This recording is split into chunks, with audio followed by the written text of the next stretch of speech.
Vamos começar o terceiro dia da série de entrevistas com candidatos a prefeito de Uberlândia. Os padres Márcio Gonçalves e Sérgio Siqueira conduzem este momento. Uma iniciativa da Diocese de Uberlândia, Rádio América e Elo da Fé. O primeiro entrevistado desta sequência é o atual prefeito Odelmo Leão, do PP, candidato à reeleição. Odelmo tem 74 anos e começou a trabalhar aos 14. Aos 20, foi subgerente do Banco do Triângulo Mineiro. Já foi presidente do Sindicato Rural, vice-presidente da Federação da Agricultura de Minas e secretário de Agricultura. Odelmo foi eleito aos 45 anos como deputado federal, cargo que ocupou outras 4 vezes. A liderança de Odelmo é cada vez mais reconhecida por sua firmeza, coragem e capacidade de articulação e mobilização. Agora, o atual prefeito tenta a reeleição para o 4º mandato à frente da Prefeitura de Uberlândia. Bom dia, senhor candidato. Seja muito bem-vindo. É uma alegria tê-lo aqui conosco. Gostaria de dar início a essa entrevista com a seguinte pergunta. A Constituição entende que o Brasil é um país laico. O candidato ao executivo entende o que seja a laicidade, respeitando a liberdade religiosa? Sim. Eu, pessoalmente, sou católico, apostólico e romano. E entendo que as religiões devam ser respeitadas. É a conduta que eu sempre tive na minha vida pública. Mas, de novo, eu afirmo, a minha religião é a religião católica. E onde é que eu vou?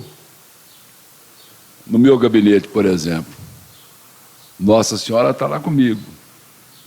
Isso não é um desrespeito ao Estado. Isso é uma crença minha pessoal. Então, portanto, essa é a minha opinião com relação a isso. Candidato, a Igreja Católica, em sua ação evangelizadora, tem como preocupação permanente a promoção da pessoa humana por meio da justiça social e dos direitos sociais, assim como está preconizado no artigo 6º da Constituição Federal. Nesta perspectiva, está o atendimento aos direitos à saúde e à educação. Pergunto, como seu programa de governo para a Prefeitura Municipal de Uberlândia pretende atender estas duas necessidades fundamentais da população?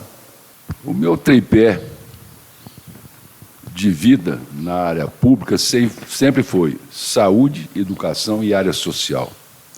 Tanto é que não é que não está no meu plano de governo, sempre esteve nas minhas ações. Haja vista as ações que nós temos feito, principalmente nos bairros mais carentes da nossa cidade. Nós estamos agora terminando, lá no Canaã, uma UBS. Estamos agora no Glória, iniciando outra UBS. E assim nós vamos fazer. Como nós instituímos mais 6 na área social, nós estaremos aí. Por exemplo, atendimento das pessoas de rua.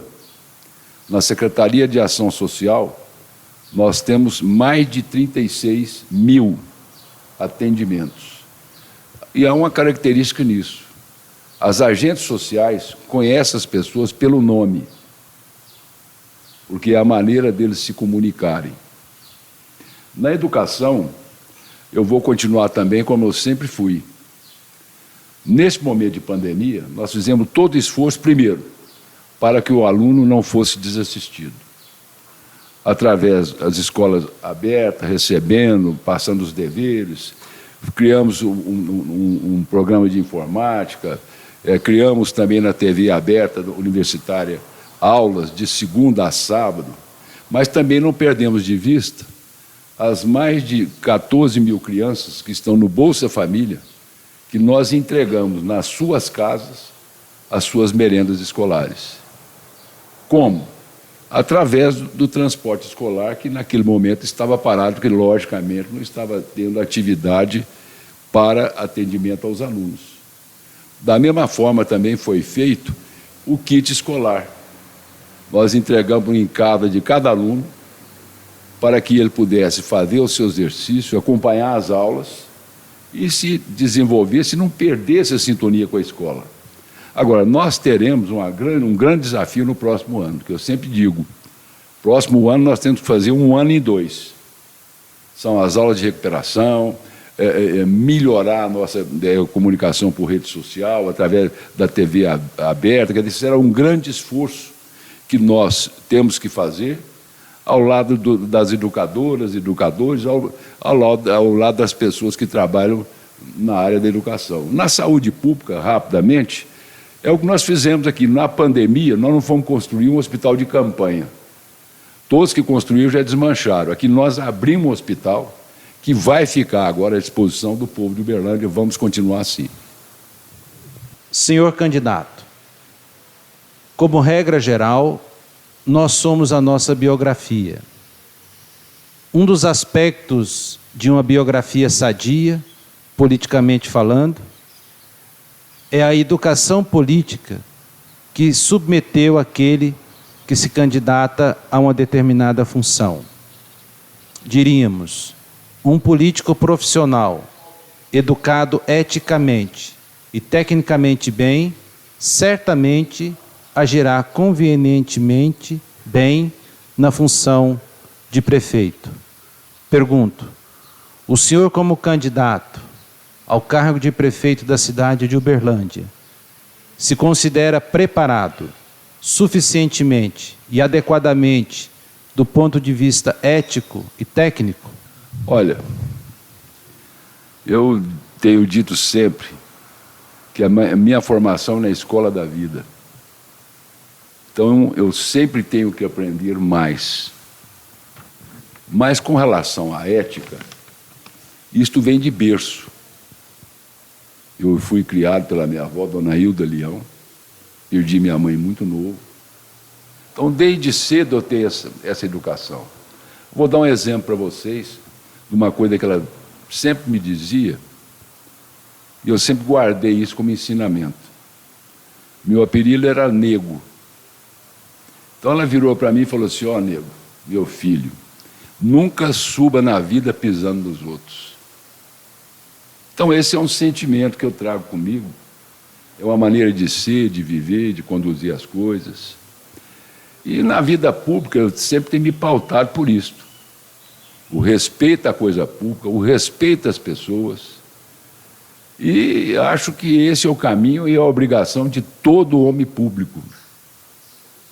O país não precisava estar vivendo esses momentos que nós estamos vivendo de crise política e de descrédito político. E eu digo mais ainda, nós temos um grande desafio aqui na cidade de Uberlândia. Nós temos que buscar para a nossa cidade novas lideranças preparadas para que possam assumir os desafios da nossa cidade, que não são poucos, e, logicamente, exercer a função pública com ética. Eu tenho, por exemplo, nesses 4 anos que eu passei, não vou dizer que foram os mais difíceis. Se Deus me dá uma missão, Ele vai me dar o caminho. Mas foram 4 anos difíceis. Crise econômica, crise social. Por exemplo, nós ficamos aí 4 anos sem um programa habitacional no país. Agora que estão dizendo que vão criar um novo programa a partir de janeiro. E se eu for prefeito, eu vou atrás dele. Mas nem por isso eu fiquei parado. Se nós recorremos aos dados, nesse período foi investido 3 bilhões e 950 milhões através das construtoras para o atendimento das casas das famílias que desejam através das suas inscrições. E a Prefeitura participou aonde? A Prefeitura participou através da Secretaria de Ação Social, olha ela de novo aí, oferecendo todas as inscrições que nós tínhamos na Prefeitura, desde 2005, para que elas tivessem a oportunidade de ter a sua moradia própria. Então, eu acho que a vida pública é conduzida assim. A gente não pode, só porque assumiu, por exemplo, um governo de um outro, rasgar o que o outro fez. Ao contrário, nós temos que prosseguir aquilo que é bom. A cidade de Uberlândia ainda possui um alto déficit habitacional, além de milhares de famílias morando de aluguel. Isto pode ser observado nas centenas de famílias morando nos assentamentos urbanos do nosso município. Qual é a política habitacional do seu programa de governo? Aonde tiver o programa de habitação, eu irei atrás. Como o exemplo que eu dei aqui na pergunta anterior, sem saber desta. Com relação aos assentamentos, por exemplo, o Glória, nós estamos fazendo agora um PSF3 lá, para 12 mil famílias. O Glória foi o primeiro bairro a receber luz de LED. Então não tem que haver discriminação. Então, aonde há a possibilidade da legalização correta, nós sempre estamos presentes e ajudando as pessoas, principalmente aquelas que mais precisam. Agora, aonde há uma invasão numa área particular, é uma coisa mais complexa, porque aí tem demanda judicial, tem demanda de proprietário, enfim. Aí nós temos que deixar essa solução via judiciária. Mas aonde é que eu puder intervir para melhorar a vida das pessoas, principalmente aquelas que mais precisam, eu estarei presente, como sempre estive presente na minha vida inteira. Por exemplo, Padre Márcio, de 2005 a 2012, quando existiam os programas habitacionais, aquela época eu fiz próximo a 30 mil casas populares na cidade de Uberlândia. Como deputado federal, eu ajudei nossa cidade em vários bairros, por exemplo, São Jorge 1, 2, 3 e 4, Laranjeira, Paineira e Seringueira, Guarani, a segunda etapa do Mansur, eu era deputado. Quer dizer, deputado não faz a obra, mas o deputado vai atrás da obra e dá oportunidade para servir a sua cidade, o seu povo e a sua região. Então, essa é a minha maneira de ser. Eu, graças a Deus, eu sempre tive uma linha de conduta e vou permanecer nela. E digo mais, se for a vontade de Deus e do povo, e eu tiver que cumprir esse novo mandato, eu irei com muita honra cumpri-lo, porque eu tenho a certeza que se Deus me deu a missão, Ele vai me dar o caminho. E não vão ser anos fáceis. Nós vamos ter crise econômica pela frente, nós vamos ter ainda a questão da saúde pública, da pandemia, nós temos que ter consciência daquilo que nós vamos assumir para frente. E estarmos, logicamente, preparados para assumir a nossa responsabilidade. Então, essa é a minha maneira de ser. Então, na área social, de novo eu vou dizer, Secretaria de Ação Social, Padre Márcio, por 5 milhões de atendimento de demandas. Quando o senhor fala assim, milhões, por exemplo, o Nike e o CRAS, cada família que passa numa demanda é uma demanda. Cada família que passa num posto de saúde é uma demanda. Enfim, são atendimentos que a gente faz em conjunto, que o governo não é um governo isolado, é um conjunto de ações. Senhor candidato, é sabido que a Lei Eleitoral 9.504, de 1997, proíbe a veiculação de propaganda eleitoral em templos religiosos. O Código Eleitoral proíbe propaganda eleitoral destinada a criar artificialmente, na opinião pública, estados mentais, emocionais ou passionais. Pergunto, qual a posição do senhor no que diz respeito à prática do proselitismo eleitoral em templos religiosos na cidade de Uberlândia? Esse é um bom exemplo. Eu acho que eu tenho 2 testemunhas aqui. Eu nunca usei a minha religião, a minha igreja, para fazer política. A minha igreja é que tem que ver a minha conduta e entender se a minha conduta é correta com os ensinamentos dela. Então, fazer uso de coisas, principalmente de que eu não acredito, não é o meu feitio. Às vezes as pessoas me conhecem assim, a cara dele é ruim. Minha cara não é ruim. Eu digo sim e digo não. Eu acho que a vida fica mais fácil assim. Então, esse tipo de conduta que eu tive aí quase 40 anos na minha vida, de respeito às religiões, respeito às pessoas, nunca fazer um tipo de propaganda enganosa. Eu sou muito rígido comigo. A minha assessoria pena comigo, porque eu quero a informação correta, porque eu preciso dar a informação correta, mesmo que ela seja uma informação que às vezes não vai me atender politicamente. Sabe por quê, padre? Que amanhã eu vou ter que acertar minhas contas. Nada vai ficar sem o acerto de contas. Então, todas as minhas ações aqui, elas, logicamente, eu teria que prestar conta delas. Então, tudo aquilo que eu fizer de mal, de enganoso, de injurioso, de usar uma coisa em benefício próprio, amanhã eu serei cobrado.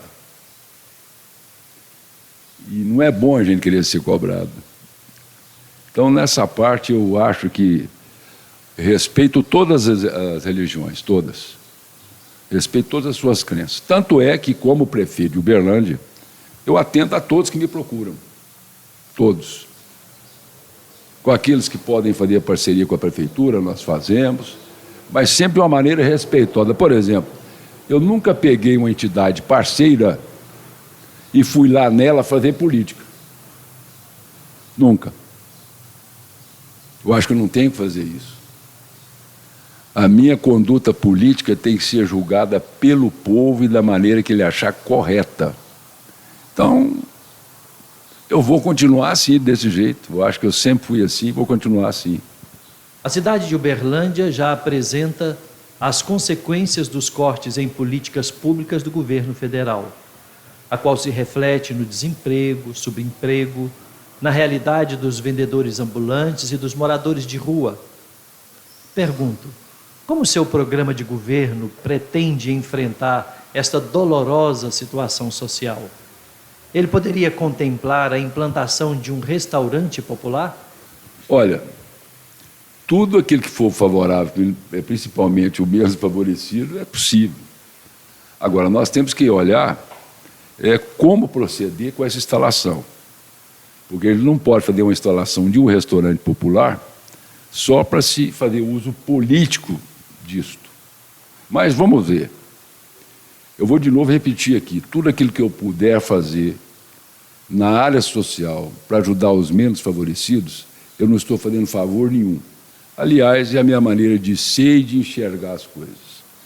Vamos nessa questão de emprego.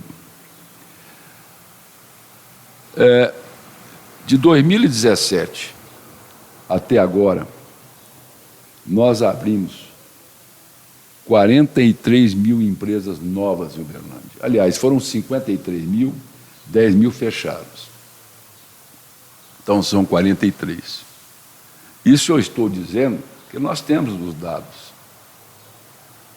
Só nesse ano agora, e uma característica que a economia está mudando, nós abrimos mais de 11 mil MEIs, que é aquela pequena empresa. Então, as pessoas estão deixando, às vezes, a sua micro ou média empresa e migrando para MEIs. Por quê? Paga menos imposto. Mas a abertura de empresas foram 43 mil. A questão do emprego, nós, nesse período, tivemos um saldo positivo de 7 mil novos empregos. Com a pandemia, nós perdemos em torno de 3.500. Mas já nesses últimos quatro meses, a prefeitura assumiu o Cine. Hoje, nós é que estamos atuando e trabalhando com o Cine. Então, nesse período, já foram mais 1.700 novos postos de trabalho.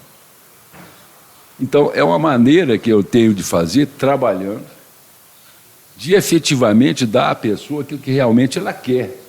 Eu tenho a certeza que as pessoas não querem o benefício todo dia e toda hora. Elas querem dignidade para poder viver. Então é isso que eu tenho que buscar. Tenho que buscar de dar oportunidade às pessoas, criar emprego e renda, para que a gente possa melhorar essas situações. Eu não me lembro se na pergunta do senhor entrou as pessoas em situação de rua. De novo, eu vou repetir. A nossa equipe da Secretaria de Ação Social conhece os moradores de rua pelo nome. O senhor pode ver que na pandemia que nós tivemos aí, com vários casos, nós não tivemos um morador de rua que teve algum tipo de problema. Por quê? Porque nós estamos atuando lá na ponta. Então, se ele tem algum sintoma, internamos ele. Senhor candidato, o senhor entende que a causa ecológica é justa? De que forma implantá-la? Da maneira como eu sempre trabalhei nas minhas 2 últimas gestões, nessa de agora. Não sei se o senhor sabe, eu como deputado, eu fiz um projeto de lei que virou lei, que é o cadastramento das áreas em processo de desertificação. Essa lei é minha. Por exemplo, as recuperações das nossas reservas, nós estamos fazendo. Qual cidade que tem um rio, que corta ela, nas condições do Uberabinha? Então, vamos ver. No mandato passado, tinha um programa Buritis, que são as recuperações das nascentes do rio Uberabinha, e que nós demos vários prosseguimentos nos meus 2 mandatos, nesse agora, e nós vamos prosseguir. É uma forma de proteger o meio ambiente. Outro detalhe, o DEMAI nunca recebeu um recurso público, mas como deputado federal, eu mandei para cá, eu intermediei para que viesse uma verba a fundo perdido de 8 milhões de dólares, que foi possível a recuperação da Rondon Pacheco, as drenagens, as confecções das adutoras. Por exemplo, Capim Branco. Isso é uma ideia de 1995 do falecido prefeito Paulo Ferola. Ele tirou ali a primeira outorga para captar água em Miranda. Em 2005, eu entrei na prefeitura, essa outorga estava vencendo. Eu renovei. O senhor sabe a dificuldade de renovar uma outorga. Aí mandei elaborar o projeto. Esse projeto foi elaborado, ficou pronto. Aí nos mostrou que não era Miranda, era sim Capim Branco 1. Fizemos o projeto, entramos no PAC 2 e aprovamos o projeto, só faltou assinar o contrato. E agora nós já estamos fazendo os primeiros testes para que nós possamos, em dezembro, começar a pôr água nova na cidade de Uberlândia. Mas tem outra coisa, se eu vou pôr água nova, eu tenho que ver a estação de tratamento de esgoto. Que no governo passado, eu recuperei os 8 reatores que estavam todos detonados, fiz mais 4 e deixei mais 2 para fazer. Estragaram os 12 e não fizeram os 2. O que é que eu tenho que fazer agora? Eu tenho que pensar nesta recuperação desses reatores, construir mais 2, mas tem mais. Eu tenho que pensar na outro lado do Uberabinha, a nova estação de tratamento de esgoto da cidade de Uberlândia. Porque senão, a que nós temos não vai suportar. Então isso é cuidado com o meio ambiente, é preservação. Então todas as ações nesse sentido são preservações ambientais.